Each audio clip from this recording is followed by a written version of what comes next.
Hi friends, स्वागत है आपका डिप्लोमा डोज चैनल में। फ्रेंड्स, ये टॉपिक है एनर्जी कंजर्वेशन के चैप्टर नंबर 10 ऊर्जा लेखा परीक्षा का।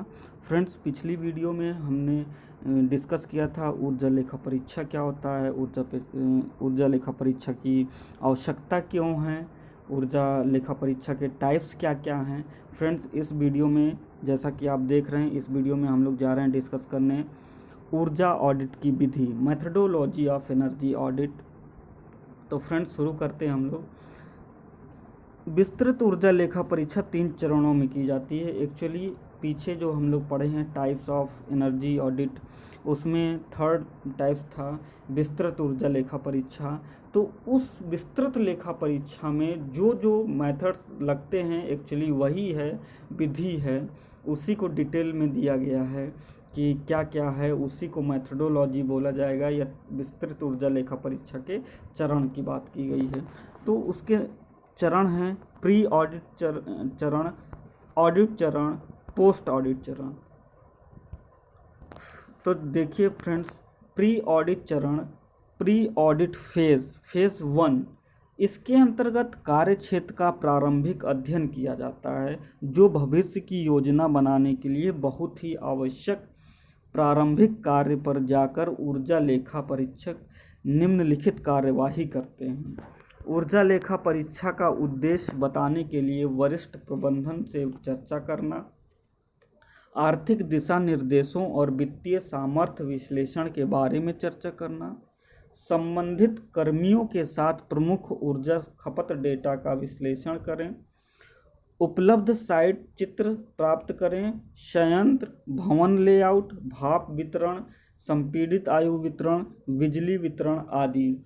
तो फ्रेंड्स, इसको समझने के लिए बहुत सिंपल है कि प्री ऑडिट चरण होता क्या पहले। तो इसका है फ्रेंड्स कि मान लीजिए कोई कार्य क्षेत्र है, तो प्रारंभिक में क्या करते हैं, उसका स्टार्टिंग में उसका अध्ययन करेंगे कि किसी कार्य क्षेत्र पे अगर कोई काम करने जा रहा तो उसमें क्या करना पड़ेगा, अध्ययन करने पड़ेगा। जिससे क्या फ़ायदा होता है कि भविष्य में उस पर हम लोग योजनाएं बना सकते हैं कि उसमें क्या करना है, क्या नहीं करना है, ये सब चीज़ें इसमें आती हैं। तो प्रारंभिक कार्य क्षेत्र पर जाकर के ऊर्जा लेखा परीक्षक निम्नलिखित कार्रवाई करते हैं। अब जो एनर्जी ऑडिटर होते हैं वो लोग क्या करते हैं, यहाँ पर जाते हैं और क्या क्या कार्यवाही करते हैं, क्या क्या उसमें आगे के लिए जो डिटेल बनाते हैं, किन किन पॉइंट्स पे वो लोग चर्चा करते हैं या बात करते हैं, इसको देखेंगे कि ऊर्जा लेखा परीक्षक का उद्देश्य बताने के लिए वरिष्ठ प्रबंधन से चर्चा करना। मीन्स वहाँ के जो वरिष्ठ प्रबंधन होते हैं उनसे जो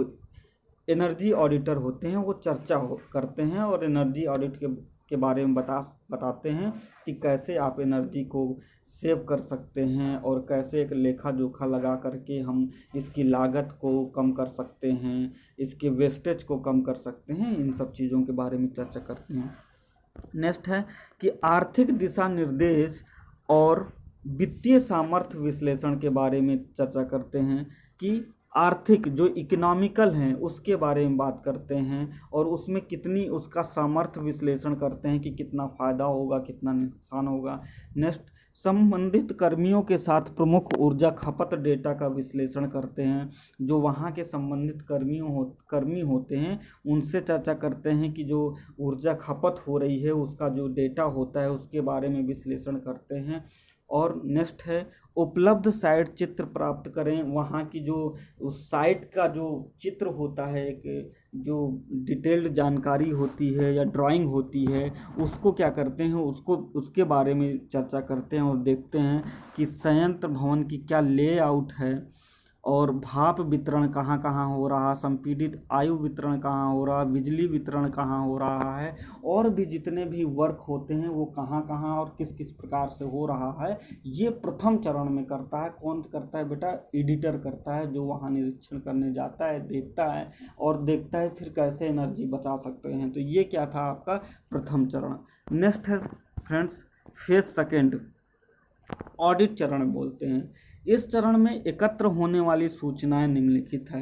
अब इस चरण में जो हम लोग देखते हैं या कौन कौन सी डिटेल जानकारियां हम जो एडिटर होते हैं जो जाते हैं उद्योगों में और देखते हैं और वहाँ से क्या क्या सूचनाएं एकत्रित करते हैं, उसके बारे में फेज सेकंड में है कि ऊर्जा आपूर्ति के स्रोत, ऊर्जा जहाँ से ले रहे हैं वो स्रोत क्या है, क्या ये सोलर एनर्जी यूज कर रहे हैं, विंड एनर्जी यूज कर रहे हैं, इलेक्ट्रिसिटी यूज कर रहे हैं, क्या यूज कर रहे हैं, इसके बारे में डेटा तैयार करते हैं। ऊर्जा की लागत, जो ऊर्जा यूज कर रहे हैं उसका क्या लागत दे रहे हैं ये लोग, क्या लागत है उसकी, इसके बारे में चर्चा करते हैं। साइट सेवाओं का सृजन और वितरण, जो जो वहाँ पे जो सर्विस है उसका कैसे वहाँ का जो डिटेल्ड है और जो कैसे ये वितरण कर रहे हैं, इन सब चीज़ों के बारे में वो सूचनाएं एकत्रित करते हैं। सामग्री संतुलन डेटा, जैसे कि कच्चा माल, उत्पाद आदि, इन सब के बारे में डिटेल जानकारी एडिटर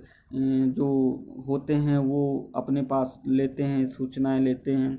ऊर्जा आपूर्ति के स्रोत, जहाँ से वो ऊर्जा मिल रही है उनको, उनके क्या स्रोत है, ईंधन प्रतिस्थापन, प्रक्रिया संशोधन, कोजेनरेशन का प्रयोग कर रहे हैं कि नहीं, उसकी क्षमता क्या है, ऊर्जा प्रबंधन प्रक्रिया और ऊर्जा जागरूकता प्रशिक्षण कार्यक्रम की जानकारी भी लेते हैं वहाँ से और देखते हैं कि ये लोग ले रहे हैं कि नहीं ले रहे हैं, उसके बारे में चर्चा करते हैं। तो द्वितीय चरण में लेखा परीक्षा दल उपरोक्त जांचों को पूर्ण कर और लेखा परीक्षा रिपोर्ट तैयार कर उन्हें उच्च प्रबंधन को सौंप देते हैं। नेक्स्ट है पोस्ट ऑडिट चरण। थर्ड फेज जो था वो था पोस्ट ऑडिट फेज। तो इसमें ऊर्जा संरक्षण के अवसरों का विकास और लागू करने में सहायता करना। इस चरण में जब डिटेल जानकारी मिल गई, उच्च अधिकारी के पास चली गई, तो क्या क्या अवसर हो सकते हैं कि जब हम लोग एनर्जी को कंजर्व कर सकें, सेव कर सकें, उसमें कैसे डेवलप कर सकें और लागू करने में सहायता, और जो नियम विधि बना रहे हैं कि जो हम एनर्जी को सेव करेंगे किस विधि से बंद कर सकते हैं, उसको कैसे लागू करें, और प्रदर्शन के मापों और निगरानी की सिफारिश करना शामिल है। सभी प्रणाली के कार्यक्रमों का नियमित अवधि पर निरीक्षण तथा अनुगमन होते रहना चाहिए। मीन्स पोस्ट ऑडिट फेज में क्या करते हैं कि जो भी हमने पहले फेज और दूसरे फेज से जो डिटेल जानकारी ली, उसके बारे में स्टडी की, तो उससे हमने देखा कि किन किन जगह पे हम लोग ऊर्जा को विकास कर सकते हैं, किन किन तरीक़ों से ऊर्जा के विकास कर सकते हैं और उसको यूज कर सकते हैं वो, और फिर उसको लागू भी तो करना है। तो उसको लागू करने में क्या क्या हम उस उद्योग में क्या कैसे सहायता कर सकते हैं, ये शामिल रहता है। उसकी निगरानी और प्रॉपरली मॉनिटरिंग हो रही कि नहीं हो रही, इन सब चीज़ों का पोस्ट ऑडिट फेज़ में, ये सब पोस्ट ऑडिट फेज़ में आते हैं। नेक्स्ट है एनर्जी ऑडिट इंस्ट्रूमेंट, ऊर्जा ऑडिट के उपकरण। अगला टॉपिक है फ्रेंड्स जो आपके लिए इम्पॉर्टेंट भी है, इस चैप्टर से हो सकता है ये क्वेश्चन आ जाए कि एनर्जी ऑडिट, ऊर्जा ऑडिट के उपकरणों की व्याख्या कीजिए, कौन कौन से ऊर्जा ऑडिट के उपकरण यूज होते हैं।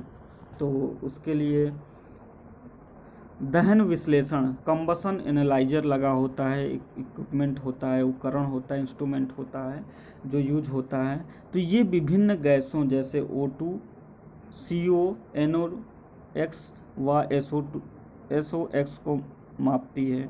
मीन्स O2 ऑक्सीजन हो गया, कार्बन मोनोऑक्साइड हो गया, नाइट्रोजन ऑक्साइड हो गया, सल्फर डाइऑक्साइड हो गया। तो ये सब चीज़ें क्या, इन सब गैसों को क्या करती है, ये कंबसन एनालाइजर नापता है। नेक्स्ट है फ्रेंड्स ईंधन दक्षता प्रबोधक, fuel efficiency monitor. Fuel efficiency monitor जो होता है फ्रेंड्स, वो क्या करता है, ये फ्लू गैसों के ताप को मापने के लिए प्रयुक्त किया जाता है जो कंबसन दक्षता की गणना करते हैं। नेक्स्ट है फ्रेंड्स पाइराइट। पाइराइट का यूज होता है फ्रेंड्स O2 और CO2 को मापने के लिए किया जाता है। अगला है फ्रेंड्स थर्मोमीटर। थर्मोमीटर क्या करता है, संपर्क, कॉन्टैक्ट थर्मोमीटर जो होता है ये सतह के संपर्क में ला करके इससे टेम्परेचर मापा जाता है। इंफ्रारेड फ्रेंड्स इसके नाम से ही आप समझ सकते हैं। और ये क्या है, नॉन कांटेक्ट थर्मोमीटर होता है। ये तापमापी अस्पर्श प्रकार का होता है और ये बिना सतह को संपर्क किए ही तापमान बता देता है।